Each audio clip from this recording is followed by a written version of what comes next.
नमस्कार साथियों, स्वागत है आपका आपके अपने YouTube चैनल नॉलेज हमसफर में।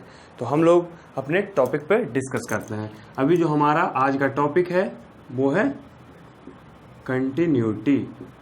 बेसिकली आज से पहले हम लोगों ने कंटिन्यूटी का 4 लेक्चर क्लियर किया और आज जो होगा वो हमारा होगा लेक्चर नंबर 5। ठीक है, तो हम अपने लेक्चर नंबर 5 को शुरू करते हैं और उससे पहले थोड़ा सा रिकॉल कर लेते हैं कि हम लोगों ने लेक्चर नंबर 4 में क्या क्या डिस्कस किया था। तो जो हमारा प्रीवियस लेक्चर था उसमें हम लोगों ने एक क्वेश्चन डिस्कस किया था और वो क्वेश्चन क्या था, कुछ इस प्रकार से था। sin x, ठीक है, divided by x where x is not equal to 0 and क्या 1 where x is equal to 0। एक फंक्शन दिया हुआ था कुछ इस तरह से। हमारा जो प्रीवियस क्वेश्चन था वो था और अब हम लोग कौन से क्वेश्चन को डिस्कस करेंगे ये जान लेते हैं। तो थोड़ा सा ये भी बता देता हूँ कि इसको कैसे सोल्व करेंगे। यदि जो लोग नए हैं वो लोग यहाँ से देख सकते हैं। देखिए इसको क्या करना है। सबसे पहले हम लोग को निकालना है left hand limit, right hand limit और उसके बाद फंक्शन। लेफ्ट हैंड लिमिट निकालते समय हम लोग को क्या करना है, लिमिट x टेंड्स टू, यहाँ पे 0 पे चेक करेंगे क्योंकि x टेंड्स टू, x का वैल्यू है जो 0 दिया हुआ है और यहाँ पे नॉट इक्वल टू 0 है। इसका मतलब क्या होता है, 0 से थोड़ा सा छोटा या 0 से बड़ा। तो लेफ्ट हैंड लिमिट वाले साइड में 0 माइनस होगा, फिर निकालेंगे राइट हैंड लिमिट का वैल्यू, इसमें 0 प्लस होगा और फिर फंक्शन बोले तो f0 का वैल्यू निकालेंगे। इन तीनों के लिए कौन कौन फंक्शन है यहाँ से हम लोग देखेंगे और इसके बाद फिर इसका वैल्यू निकाल लेंगे। और यदि इसको चेक करना क्या था कि find the point of discontinuity, कौन सा पॉइंट पे फंक्शन डिसकंटिन्यूअस होगा।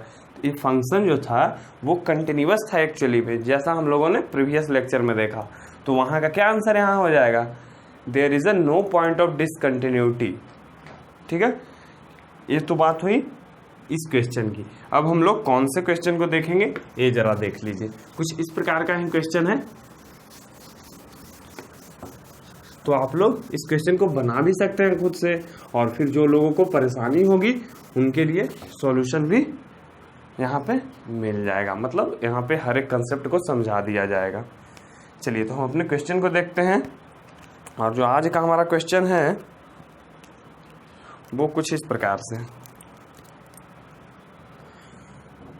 f(x) is equal to x square into sine 1/x। ठीक है, where x is not equal to 0 और फिर है 0 if x is equal to 0 if x is equal to 0। निकालना क्या है इस क्वेश्चन में, is a continuous function check करना है, इज अ कंटिन्यूअस फंक्शन। ऐसा नहीं है कि ये चीज दिया गया है, ये चीज चेक करना है, यह चीज हम लोग को निकालना है। व्हाट लिखा हुआ है यहाँ पे, तो इसके बारे में हम लोग जानकारी इकट्ठा करते हैं। चलिए देखिए कैसे। हम लोग का वही तरीका जहाँ से हम स्टार्ट करते थे। अब स्टार्ट करने का क्या तरीका है कि हम लोग तो पहले चेक करेंगे कौन से पॉइंट पे हम लोग को निकालना है। तो 0 पे निकालना है, यहाँ से हम लोग को नजर आ रहा है अकॉर्डिंग टू क्वेश्चन। तो ठीक है, अब हम निकालेंगे लेफ्ट हैंड लिमिट। अब लेफ्ट हैंड लिमिट निकालते हैं तो इसमें लिखेंगे limit x tends to 0 minus. ठीक है, अब 0 माइनस के लिए कौन सा फंक्शन है ये देख लीजिए थोड़ा। तो ये जो नीचे वाला फंक्शन है वो किसके लिए है, 0 के बराबर के लिए। 0 के बराबर के लिए 0 और यदि उसके अलावा के लिए बाकी के लिए क्या फंक्शन है, जो ऊपर वाला फंक्शन है x square into sine 1/x है। तो इसका मतलब हुआ कि 0 माइनस के लिए ये वाला फंक्शन हमारा हो जाएगा। दूसरी तरह से मैं आप लोगों को समझाता हूँ। यहाँ पे हुआ 0, यहाँ पे कुछ होगा 0 प्लस, यहाँ पे कुछ होगा 0 माइनस। चलिए इतना यहाँ पे, इसको बोलेंगे लेफ्ट हैंड लिमिट, इसको बोलेंगे राइट हैंड लिमिट और इसको बोलेंगे ये जो वो पॉइंट है, यानी x हमारा यही है, x इज इक्वल टू 0। ठीक है, एक फंक्शन वाला पॉइंट है, लेफ्ट हैंड लिमिट है, राइट हैंड लिमिट है। तो हम लोग को क्या करना है, चेक करना है अभी लेफ्ट हैंड लिमिट के लिए, तो 0 माइनस के लिए चेक करना है। तो नॉट इक्वल टू 0 है, तो यानी 0 से बराबर नहीं, तो लेफ्ट साइड भी हो सकता है, राइट साइड भी हो सकता है। तो लेफ्ट हैंड लिमिट के लिए भी यही चीज हम लोग को दिया गया है, x square into sine 1/x। ये चीज हम लोग को बोला गया है x नॉट इक्वल टू 0 के लिए, यानी 0 माइनस के लिए भी ले सकते हैं और 0 प्लस के लिए भी यही सेम चीज होगा। तो अब इसका वैल्यू सोल्व करेंगे हम लोग। तो यहाँ के बाद हम लोग का क्या रूल था, हम लोग का रूल यही था कि इस वैल्यू को पुट करेंगे यहाँ पे। तो 0 का स्क्वायर इंटू साइन 1/0। इसका क्या मतलब हो गया, फिर से आगे बढ़ेंगे। 0 का स्क्वायर है जो 0 हो जाएगा, इंटू साइन 1/0। 1/0 को आप क्या लिख सकते हैं, इनफाइनाइट लिख सकते हैं, साइन इनफाइनाइट। ठीक है, इतना तक लिख दिया। अब इसके बाद क्या करेंगे, 0 इंटू साइन इनफाइनाइट आ गया। अब हम लोग साइन 30, साइन 45, साइन 60, साइन 90 ये सब बारे में तो पढ़े थे। साइन 1800, साइन 180, साइन 3600, यानी कोई फिक्स्ड वैल्यू होगा, वो चीज़ तो हम लोग पढ़े थे यहाँ से। ऐसा तो लेकिन कभी नहीं पढ़े थे कि साइन इन्फिनिटी का वैल्यू क्या होगा। तो एक्चुअल में ये चीज़ भी आप पढ़े हैं, केवल ध्यान दीजिए किस कैसे, क्योंकि हमने प्रीवियस लेक्चर जो है जो डिस्कस किया था वहाँ पे साइन का नेचर आप लोग के लिए बताया था। वो इसीलिए बताया था ताकि ये जो क्वेश्चन है इस क्वेश्चन में आप लोग को मदद मिल सके। मैं क्या बताया था फिर से रिवाइज कर देता हूँ। ठीक है, यहाँ से कुछ इस प्रकार का वेव हम लोग कल भी बनाए थे। नीचे का जो टर्म आया वो आया -1 और जो ऊपर का आया वो आया +1। तो इसका क्या मतलब होता है, इसका यही मतलब है कि यदि साइन फंक्शन को मैं कहीं भी ले जाऊं, यानी साइन का वैल्यू, ये जो x का वैल्यू है ना, वो कितना भी रख दूं वो हमेशा -1 और 1 के बीच में ही रहेगा। जैसे देखिए यहाँ आपका कितना हो गया π/2, यहाँ हो गया पाई, यहाँ हो गया 3π/2, फिर आगे 2π। ऐसे ही ये चीज़ आगे बढ़ते चला जाएगा कंटिन्यूअसली। तो यहाँ से हम लोग यही देख पा रहे हैं कि ये जो वैल्यू है यहाँ पे मैं कुछ भी रखूं, ठीक है, ये जो x का वैल्यू है वो मैं कुछ भी रखूं, उसके लिए जो वैल्यू दे रहा है पूरा का पूरा साइन फंक्शन वो -1 और 1 के बीच में ही रह रहा है। -1 to 1 यानी -1 से 1 के बीच में ही वो वैल्यू रिपीट कर रहा है। तो यहाँ से हम लोग क्या समझ पा रहे हैं, ये मैं आप लोगों को बताना चाह रहा हूँ। देखिए ये -1 से 1 है, -1 to 1, इसको हम लोग फाइनाइट वैल्यू बोल सकते हैं क्या, फाइनाइट वैल्यू।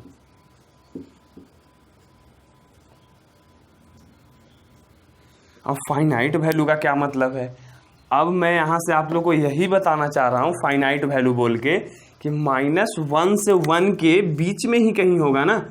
यदि साइन इन्फिनिटी भी ले लूँ तो एक्चुअल में मुझे पता नहीं है कि कितना होगा, लेकिन इतना ज़रूर पता है कि वो -1 और 1 के बीच में होगा। और फिर ये चीज़ से आपको क्या फ़ायदा होगा ये भी आप लोग देखिएगा यहाँ पे। तो ये चीज़ तो मैं आप लोग को समझाने के लिए लिखा, यदि आप चाहते हैं कि इसको नोट डाउन करें नीचे वाले पार्ट को तो कर सकते हैं, क्योंकि मैं यहाँ पे इसको थोड़ा सा मिटाने जा रहा हूँ। चलिए ये चीज़ मैं आप लोगों को समझा दिया यहाँ से। तो हम यहाँ से लिख सकते हैं, यहाँ से क्या लिख सकते हैं, 0 इंटू साइन इन्फिनिटी का वैल्यू मालूम नहीं है लेकिन इतना जरूर पता है उसके बारे में कि वो -1 और 1 के बीच ही होगा। तो लिख सकते हैं 0 इंटू फाइनाइट वैल्यू, इस तरह से लिख सकते हैं 0 इंटू, ठीक है, -1 to 1 में से कोई एक वैल्यू होगा यहाँ पे। और यदि -1 to 1 में से कोई एक वैल्यू रहे यहाँ पे और उसी समय इसको 0 से मल्टीप्लाई करना हो तो ये वैल्यू कितना आ जाएगा आपका, ये वैल्यू 0 आ जाएगा, क्योंकि कोई भी नंबर में 0 से मल्टीप्लाई करते हैं तो जो हमारा वैल्यू है वो क्या दे देता है, वो 0 दे देता है। चलिए, तो ये चीज़ यहाँ से हम लोग लिख पाए। फिर अब निकालेंगे इसके बाद राइट हैंड लिमिट। तो राइट हैंड लिमिट क्या होगा ये देख लेते हैं। Right hand limit x tends to 0 plus. अब 0 प्लस के लिए क्या फंक्शन है, तो 0 प्लस या 0 माइनस दोनों के लिए है जो हमारा ऊपर वाला ही फंक्शन है, x square into sine 1/x। तो इसके लिए भी वही लिखेंगे, x square into sine 1/x। Similarly उसी प्रकार से यहाँ भी 0 का स्क्वायर इंटू साइन 1/0। ये भी वैल्यू कितना आपका आ जाएगा फाइनली सोल्व करके, क्योंकि सेम चीज़ यहाँ भी था, 0 का स्क्वायर इंटू साइन 1/0। तो हम लोग को ये चीज़ वैल्यू सोल्व करके क्या आया, 0। तो सिमिलरली वहाँ से लिख सकते हैं कि ये भी वैल्यू है जो 0 आ जाएगा हमारा। चलिए, इतना तक तो ठीक है। अब बात आती है किसकी, फंक्शन की। यदि मैं बात करूं फंक्शन की तो हम लोग को कहाँ पे निकालना है, f0 पे। ठीक है, f0 के लिए क्या फंक्शन दिया गया है, f0, f is equal to 0 then function is 0। ठीक है, यहाँ पे डायरेक्टली 0 लिख सकते हैं। ठीक है, लिख लिया हम लोग। क्या, लेफ्ट हैंड लिमिट में 0 वैल्यू आया, राइट हैंड लिमिट में हमारा 0 वैल्यू आया, और फंक्शन में भी वैल्यू 0 आया। तो इतना से हम लोग देख पा रहे हैं कि मैं लिख सकता हूं क्या, left hand limit is equal to right hand limit is equal to f0। और यदि ऐसा होता है तो हम लोग ये भी बोल सकते हैं कि that is this function is continuous at x is equal to 0। यानी ये जो फंक्शन हमारा है वो इस पॉइंट पे क्या होगा, कंटिन्यूअस होगा। ठीक है, तो ये चीज़ भी हम लोग सोल्व कर लिए इस क्वेश्चन को। जल्दी से आप लोग नोट डाउन कीजिए, फिर बढ़ेंगे हम अपने नेक्स्ट क्वेश्चन की ओर। थोड़ा कोशिश कीजिए कि जल्दी से सोल्व हो जाए, जल्दी से नोट डाउन आप कर लें। ये चीज़ यदि आप समझ लेते हैं तो खुद से भी सोल्व कर सकते हैं।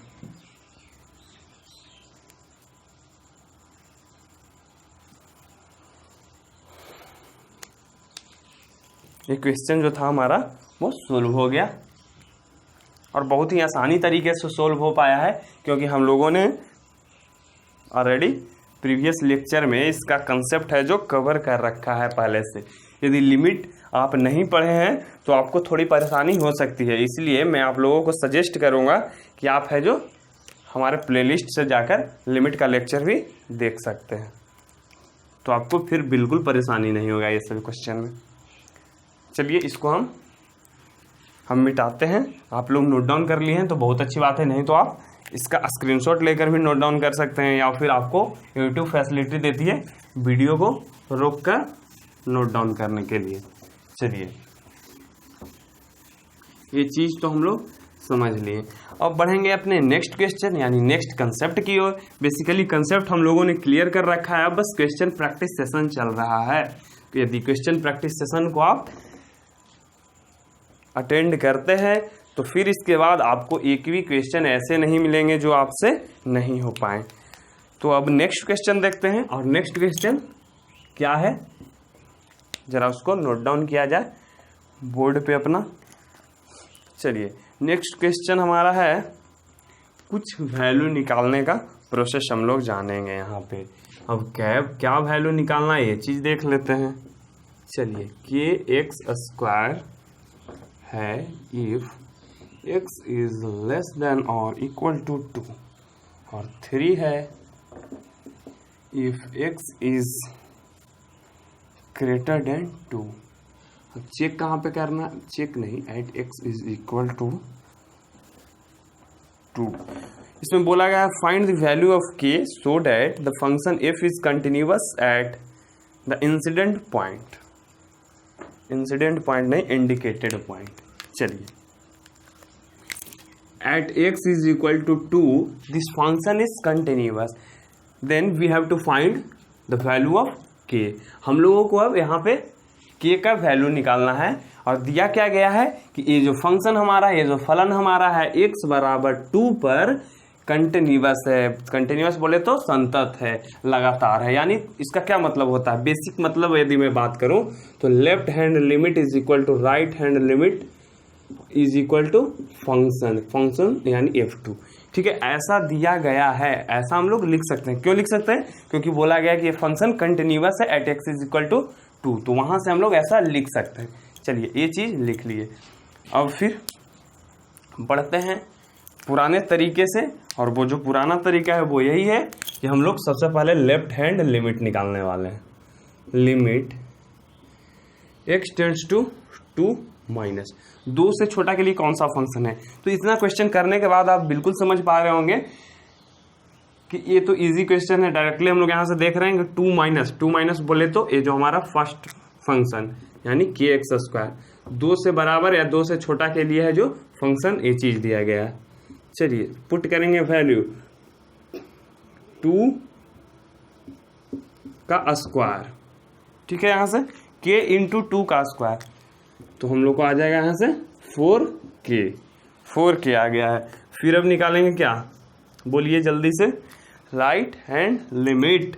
तो राइट हैंड लिमिट यदि मैं निकालने की बात करूं तो वहां पे क्या होगा, limit x tends to 2 plus, अब 2 से बड़ा के लिए क्या फंक्शन है ये हम लोग जानेंगे।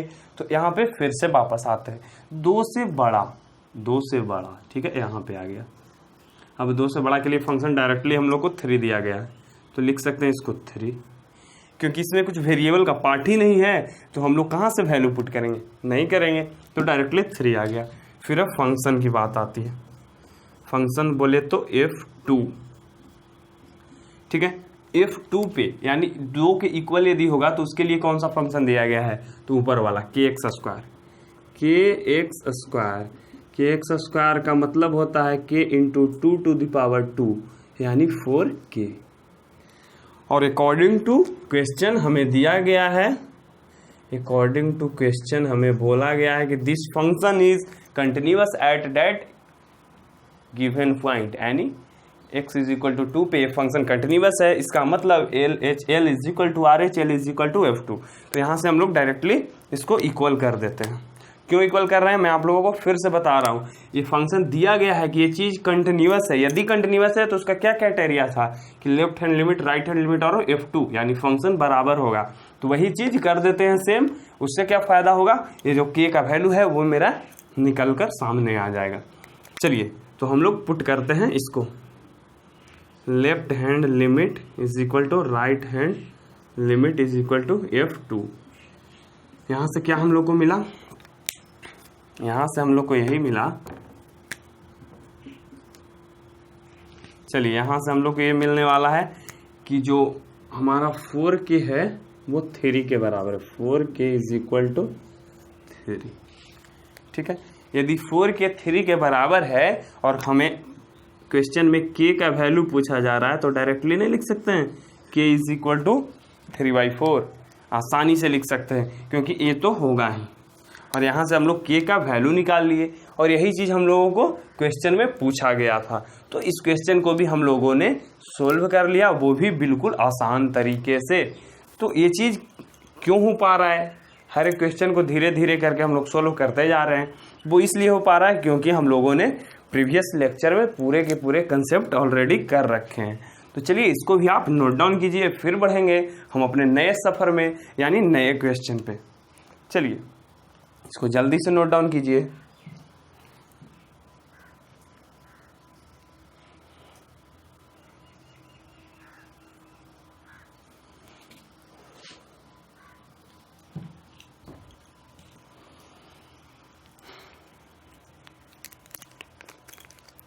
इस तरह के क्वेश्चन आप लोगों को एग्जामिनेशन में पूछे जाते हैं, इसलिए इस तरह के क्वेश्चन पे ज़्यादा फोकस कीजिएगा। k का वैल्यू निकालने के लिए बोला जाता है, तो उस तरह के क्वेश्चन को आप आसानी से सोल्व आउट कर पाइएगा। कभी कभी होगा क्या, यदि इसको थोड़ा सा वेरिएशन दे तो यहाँ पे भी कुछ वेरिएबल ले आएंगे। मतलब यहाँ पे आपको सिंगल वेरिएबल दिख रहा होगा, सिंगल वेरिएबल यानी के का वैल्यू केवल नहीं पता है। यहाँ तो एक्स का वैल्यू तो ऑलरेडी दे रखा है, तो यहाँ तो आप बोल नहीं सकते कि एक्स भी मेरा वेरिएबल है। ठीक है, के यहाँ पे हम लोग को निकालना था। किसी किसी क्वेश्चन में आप लोगों को 2 टर्म निकालने होंगे, हो सकता है के और कुछ और टर्म मान लेगा वो, जैसे ए बी मान लेगा, बी सी मान लेगा, सी डी मान लेगा, कुछ भी मान सकता है। और फिर दोनों टर्म आप लोगों को वहां से निकालने होंगे। उसका भी प्रोसेस सेम होगा, उसके लिए कुछ अलग हम लोग को नहीं करना होगा। बस क्या करेंगे, left hand limit, right hand limit और फंक्शन को बराबर कर देंगे, क्योंकि ऑलरेडी क्वेश्चन में बोल रखा है ये जो फंक्शन है वो कंटिन्यूअस है at that point, eight that given point. वो जो पॉइंट दिया गया है उस पॉइंट पे ये फंक्शन कंटिन्यूअस है, तो आप इस वैल्यू को निकालिए। ये चीज़ आप लोगों को बोला जाएगा। तो चलिए इसको भी हम लोग अब मिटाते हैं और फिर सोल्व करेंगे कुछ नेक्स्ट क्वेश्चन। और कुछ नेक्स्ट क्वेश्चन के साथ ही हमारा ये जो टॉपिक है वो खत्म हो जाने वाला है। तो देखते हैं कि आज हमारा एक लेक्चर पूरा का पूरा, यानी एक टॉपिक पूरा का पूरा खत्म हो पाता है या नहीं, इसको भी देख लेते हैं। कुछ इंपॉर्टेंट क्वेश्चन रहते हैं तो मैं आप लोगों को करवा देता हूँ, और बाकी का कंसेप्ट तो आप ऑलरेडी पढ़ रखे हैं पहले हमारे प्रीवियस लेक्चर में। चलिए देखिए, जैसा मैं अभी बोल रहा था कुछ इस तरह के ही क्वेश्चन है, लेकिन एक क्वेश्चन आप लोग को खुद से बनाने होंगे होमवर्क के रूप में। यहाँ पे 5 हो गया, if x is less then 2 और इक्वल टू 2। चलिए, और फिर हो गया ax प्लस b, एक कब है और 21 कब है।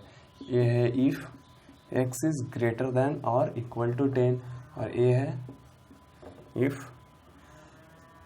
x इज ग्रेटर देन 2 और लेस देन 10। कुछ इस तरह के क्वेश्चन हैं। तो इस तरह के क्वेश्चन में भी हम लोग क्या करेंगे, ये चीज़ मैं आप लोगों को थोड़ा देर पहले बताया। सबसे पहले तो कहाँ कहाँ चेक करना है ये चीज़ देखेंगे। तो प्रीवियस लेक्चर में मैं आप लोगों को बताया था कि यदि कोई आदमी आपसे भी मिले और आपके सामने वाले से मिल रहा है, तो उन दोनों जगहों पे यदि वो जा रहा है तो वहाँ पे हम लोग को चेक करना होगा। 2 यहाँ भी है, 2 यहाँ भी है, 10 यहाँ भी है, 10 यहाँ भी है। ठीक है, तो हम लोग को कहाँ कहाँ चेक करना होगा, at x is equal to 2 and at x is equal to 10। 2 जगह हम लोग को चेक करना होगा। ठीक है, ये 2 जगह चेक करेंगे। और फिर क्या दिया गया है कि ये जो फंक्शन है वो एट दैट गिवन पॉइंट यानी 2 पे और 10 पे क्या है, कंटिन्यूअस है, ऐसा दिया जाएगा आप लोग को। तो करना क्या रहेगा, निकालना रहेगा कि ए और बी का वैल्यू आप लोग को सोल्व करके यहाँ से निकालना है। तो ये आप लोग के लिए होमवर्क है, इसको खुद से सोल्व करके इसका आंसर आप लोग कमेंट में कमेंट कीजिएगा। यदि आपसे सोल्व हो जाएंगे तो बहुत अच्छी बात है, यदि नहीं हो पाते हैं तो आप लोगों को इसका भी सॉल्यूशन प्रोवाइड करवाया जाएगा। चलिए, ये जो क्वेश्चन है वो पुराने क्वेश्चन की तरह ही है, इसलिए आप लोगों को यहाँ पे सोल्व कर कर बताया नहीं जा रहा है। ठीक है, अब देखेंगे कुछ नेक्स्ट क्वेश्चन को। जो हमारा नेक्स्ट क्वेश्चन है वो देख लेते हैं। चलिए देखिए, नेक्स्ट क्वेश्चन मैं आप लोगों के सामने बोल रहा हूँ। सो डैट, आप लोग लिख भी सकते हैं, the function defined by f x. फिर से बोल रहा हूँ, so that the function defined by f x is equal to cos x square is continuous function. चलिए, क्या दिया गया है क्वेश्चन, सो डैट हम लोग को दिखाना है कि ये जो फंक्शन है कॉस एक्स स्क्वायर, ये जो फंक्शन है वो कंटिन्यूअस है।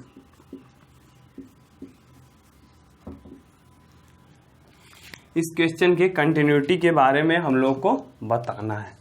तो कैसे बताएंगे कि ये क्वेश्चन कंटिन्यूअस है, तो हम लोगों ने एक तरीका क्या जान रखा था, ये मैं आप लोगों को बताता हूँ। ये चीज आप लोग पहले से पढ़ रखे हैं क्या, if function F and g are continuous, then f plus g is continuous। ठीक है, f minus g is continuous, यानी सेम चीज, f into g is continuous. ठीक है, सेम चीज, f divided by g is continuous. इतना चीज तो हम लोगों ने ऑलरेडी पढ़ रखा है प्रीवियस लेक्चर में, लेकिन क्या हम लोग ऐसा पढ़े थे क्या कि यदि आ जाए फंक्शन यहाँ पे रहे और फिर एक फंक्शन हमारा क्या हो गया यहाँ पे, मैं यदि एक फंक्शन की बात करूं तो कॉस वाला टर्म आ गया, कोसाइन फंक्शन। ठीक है, और दूसरा है जो क्या, कौन सा फंक्शन आ गया, अलजेब्रिक फंक्शन, यानी एक कोसाइन है, एक ए वाला अलजेब्रा है, बोले तो एक्स स्क्वायर है। तो मैं इन दोनों के अलग अलग नेचर की बात करूं तो थोड़ा सा आसानी होगा आप लोग के लिए। जो कॉस फंक्शन होता है वो कुछ इस प्रकार से वेरी होता है, और जो आपका कॉस फंक्शन होता है वो ऑलवेज कंटिन्यूअस होता है। ये चीज़ तो हम लोग कंसेप्ट के रूप में यानी तथ्य के रूप में आप लोगों को बोर्ड पे ही लिखवाए हैं। ठीक है, ये लेक्चर नंबर 2 में आप लोगों को मिलेगा, और 3 में भी इसके बारे में डिस्कस किया गया है। चलिए, तो कोसाइन फंक्शन होता है जो ऑलवेज कंटिन्यूअस होता है, इतना हम लोगों को बताया गया था। फिर ये भी बताया गया था कि ये जो फंक्शन होता है वो भी ऑलवेज कंटिन्यूअस होता है। अब इन दोनों के बारे में तो बताया गया था, लेकिन कुछ ऐसा तो हम लोग को नहीं बताया गया था कि कॉस यहाँ पे है और इसके जो थीटा वाला टर्म होगा वहाँ पे कुछ इस प्रकार से आ जाए तो इसके बारे में क्या होगा। तो ये जानकारी हम लोगों को अभी से पहले नहीं दिया गया था इस लेक्चर में। चलिए, तो नहीं दिया गया तो कोई बात नहीं, अब यहाँ पे हम लोग इसके बारे में डिस्कस कर लेते हैं। ये चीज़ आप लोग को बताया गया था, इसलिए ये चीज़ को मैं मिटा रहा हूँ, ये केवल आपको रिवीजन के लिए मैंने लिखे। ठीक है, अब यहाँ पे बात आती है इसकी, इस तरह के कंसेप्ट को, इस तरह के क्वेश्चन को कैसे हम लोग सोल्व करेंगे। तो यहाँ पे होता क्या है कि एक फंक्शन आप मान लीजिए h और एक फंक्शन मान लीजिए g। यदि if h and g are continuous, then क्या, then function, then f(x) h of g, ये मल्टीप्लाई नहीं है यहाँ पे। जैसे मैं आप लोगों को क्या यहाँ से बताना चाह रहा हूँ वो देखिएगा। जैसे यदि मान लिया जाए, एग्जाम्पल के रूप में बता रहा हूँ, साइन एक्स कंटिन्यूअस है। ठीक है, साइन एक्स कंटिन्यूअस है, एक हो गया आपका फंक्शन, दूसरा आपका हो गया x to the power 5, x to the power 3 मानिए, कुछ भी मान सकते हैं, एक्स टू द पावर 2 मानिए। ठीक है, ये भी कंटिन्यूअस है, कंटिन्यूअस है। यदि ऐसा होता है तो उसका ये जो फंक्शन साइन और ये जो आपका थीटा वाला टर्म था, इसको यदि रिप्लेस कर देते हैं इससे, तो वो भी फंक्शन है जो आपका कंटिन्यूअस होता है, कंटिन्यूअस होगा ये भी चीज। ऐसा हम लोग को रूल में बताया जा रहा है आज। ठीक है, ऐसा रूल है, ऐसा हम लोग पढ़े हैं, ऐसा हम लोग को बताया गया। ठीक है, तो ऐसा बताया गया है, तो इसके बेस्ड पे हम लोग क्या करेंगे, इस क्वेश्चन का सॉल्यूशन भी तैयार करेंगे। अब कैसे तैयार होगा इस क्वेश्चन का सॉल्यूशन, तो ये चीज देखिए, ये चीज मैं आप लोगों को क्या बताया, इफ f(x), इसको मैं यदि लिखूं h of g, ठीक है, तो ये है जो क्या हो जाएगा, कंटिन्यूअस हो जाएगा। कब कंटिन्यूअस होगा, जब h और g ऑलरेडी कंटिन्यूअस फंक्शन है तब। यहाँ पे इस तरह से भी बोल सकते हैं कि if and g is continuous। दूसरा एग्जांपल ले रहा हूँ, then if of g, ठीक है, हम लोग यहाँ पे क्या किए थे, एच और जी एग्जाम्पल लिए थे, तो एच ऑफ जी लिख रहे हैं, h of g is always continuous. तो मैं यहाँ से आप लोग को यही बताना यदि चाहते हैं आप इसको नोट डाउन करें तो कर भी सकते हैं, क्योंकि ये चीज़ आप लोगों को अब बताया जा रहा है कंसेप्ट के रूप में, क्योंकि मैं आप लोगों को ये भी बताया हूँ कि क्वेश्चन के थ्रू भी यदि हम कंसेप्ट को जानते हैं तो कोई परेशानी वाली बात नहीं है। तो चलिए इसको आप वीडियो को रोकिए, इसको नोट डाउन कीजिए या फिर जल्दी से नोट डाउन कीजिए। मैं थोड़ा आगे बढ़ता हूँ। वो देखिए यही चीज़ मैं आप लोगों को फिर से बता रहा हूँ। देखिए एग्जाम्पल के रूप में क्या बता रहा हूँ कि दो फंक्शन दिए गए हैं, मान लीजिए एच है और जी है, ठीक है। इस बार कुछ और मान लेते हैं यदि मन है आपका तो, ठीक है।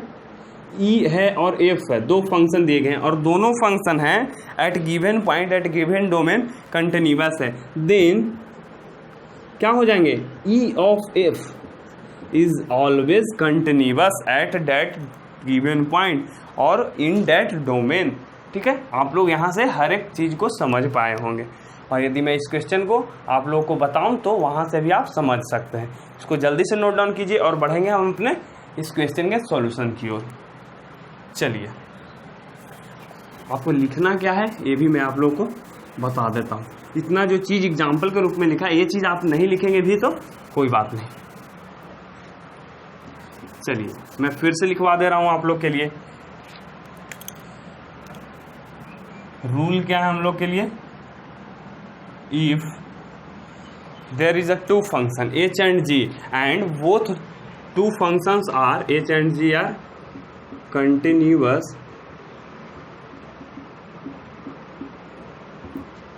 at given point, कुछ भी मान लेते हैं, x is equal to c, then h of z, ठीक है, is also continuous at that point। at that point लिखे यानी at x is equal to c भी लिख सकते हैं, at that point, at given point, या फिर लिख सकते हैं at x is equal to c, क्योंकि हम लोग को given point तो यही x is equal to c है, ठीक है। तो यहाँ से हम लोग क्या समझ पा रहे हैं ये चीज़ देखिए, यहाँ पे हम लोग का एक फंक्शन है कोसाइन फंक्शन, इसके बारे में हम लोग क्या जानते हैं कि ए ऑलवेज कंटिन्यूअस होता है। फिर इसके बाद है एक्स स्क्वायर वाला फंक्शन, दो फंक्शन हम लोग को हो गया, ठीक है। ए भी ऑलवेज कंटिन्यूअस है, कंटिन्यूअस, वो भी ऑलवेज, और ए भी ऑलवेज कंटिन्यूअस है। यदि ऑलवेज कंटिन्यूअस है तो कोई पॉइंट की ज़रूरत ही नहीं है, यानी ये जो पॉइंट कुछ भी मैं ले लूँ इस पे है जो ये कंटिन्यूअस ही होगा दोनों, क्योंकि एवरीवेयर कंटिन्यूअस वाला केस आ रहा है यहाँ पे। यदि ये दोनों फंक्शन कंटिन्यूअस होते हैं तो इसका कॉस ऑफ एक्स स्क्वायर भी क्या होगा, कंटिन्यूअस होगा। तो यहाँ से हम लोग डायरेक्टली इसको बता सकते हैं। ऑब्जेक्टिव क्वेश्चन में इस तरह के क्वेश्चन आते हैं तो आप लोग डायरेक्टली बता सकते हैं यहीं से कि इसका जो cos x वाला टर्म है वो है जो कंटिन्यूअस होता है, और एक्स स्क्वायर वाला टर्म है वो भी कंटिन्यूअस होता है, तो इसका cos ऑफ एक्स स्क्वायर भी ऑलवेज कंटिन्यूअस होगा। तो ये चीज़ भी हम लोग आसानी से सोल्व कर पाए, आसानी से देख पाए। चलिए ये जो क्वेश्चन था हमारे इस लेक्चर कंटिन्यूटी का आखिरी क्वेश्चन था, ठीक है। अब आज के बाद क्या डिस्कस करेंगे ये भी हम लोग जान लेते हैं। तो मैं आप लोगों को अब यही बताना चाहता हूँ कि आप अभी कहाँ जुड़े हुए हैं। चलिए देखिए, आप अभी जुड़े हुए हैं नॉलेज हमसफ़र से, एक ऐसा सफ़र जो आपको सफलता की ओर ले जाने की योजना बना रही है। चलिए, तो ये योजना तब सफल होगी जब आप इस नॉलेज हमसफ़र के साथ हमेशा जुड़े रहेंगे। तो ये जो नॉलेज हमसफ़र टीम है वो आपके लिए बहुत ही कड़ी परिश्रम कर रही है। वो मैं कैसे बता रहा हूँ, जैसे देखिए आप लोगों के लिए नॉलेज हमसफ़र जो है, नॉलेज हमसफ़र, ठीक है, इसका मोटो ही है एक सफ़र सफलता की ओर। एक एप्लीकेशन लॉन्च की है, उस एप्लीकेशन के थ्रू आप लोग को क्या फ़ायदा मिलने वाला ये मैं आप लोगों को बताने वाला हूँ। ये जो YouTube पे आप लेक्चर देखते हैं तो डायरेक्टली आप क्वेश्चन रेज नहीं कर सकते हैं कि हाँ यहाँ पे हमें परेशानी हुई पूछने में। तो ये जो नॉलेज हम सफ़र है वो एक एप्लीकेशन लॉन्च की है, वो जल्द ही प्ले स्टोर पे आ जाएगा और फिर उस एप्लीकेशन के थ्रू आप ऑनलाइन भी पढ़ सकते हैं यदि आपके पास वो ऐप होगा तब, ठीक है। उसके बावजूद आप यदि YouTube पे भी पढ़ना चाहते हैं तो वहाँ भी पढ़ सकते हैं, क्योंकि दोनों जगह एक ही बार स्ट्रीम किया जाएगा आप लोगों के लिए। तो ये चीज़ आप लोग के लिए सुनहरा मौका है, इस मौका को आप बिल्कुल भी ना खोइए। और मैं आप लोगों से यही रिक्वेस्ट करूँगा कि ये जो नॉलेज हम सफ़र इससे हमेशा जुड़े रहिए, क्योंकि आपको इस सफलता की ओर अग्रसर करवा रहा है, ठीक है। तो आखिरी में यही बात, हमारे इस YouTube चैनल को सब्सक्राइब कीजिए, हमारे लेक्चर को लाइक कीजिए और फिर ज़रूरतमंद साथियों के साथ शेयर करना तो बिल्कुल भी ना भूलें। थैंक यू, जय हिंद। फिर मिलेंगे एक नए जोश नए उमंग के साथ, तब तक के लिए शुक्रिया। और जो हमारा नेक्स्ट टॉपिक है उसके बारे में भी आप लोगों को मैं आज ही बता देता हूं, क्योंकि हो सकता है कुछ लोग वेट करते रहते हैं कि जो नेक्स्ट टॉपिक आने वाला है वो क्या है। तो आप लोग देख लीजिए यहाँ, क्योंकि यदि ये चीज़ पता रहता है आप लोग को तो बहुत ही फायदा होगा आप लोग को। डिफरेंशिएशन, ठीक है। और फिर यदि कुछ लोग होंगे वो बोलना चाह रहे होंगे कि आपने कंटिन्यूटी तो पढ़ा दिया, डिफरेंशिएबिलिटी कौन पढ़ाएगा। तो डिफरेंशिएबिलिटी का कुछ क्वेश्चन है जो डिफरेंशिएशन से पहले आप लोगों को बता दिया जाएगा, क्योंकि वो छोटा टॉपिक है इसलिए इसमें ही आप लोगों को कवर हो जाएगा। और जो डिफरेंशिएबिलिटी है वो भी बेसिकली डिफरेंशिएशन जैसा ही होगा, कहने का मेरा सेंस है। जो फर्स्ट प्रिंसिपल का डिफरेंशिएशन होता है और डिफरेंशिएबिलिटी होता है कुछ लगभग एक तरह के होते हैं, तो इसलिए इसी में मैं आप लोगों को वो चीज़ कवर करूँगा, डिफरेंशिएबिलिटी वाला पार्ट, ठीक है। तो थैंक यू, फिर मिलेंगे एक नए लेक्चर में।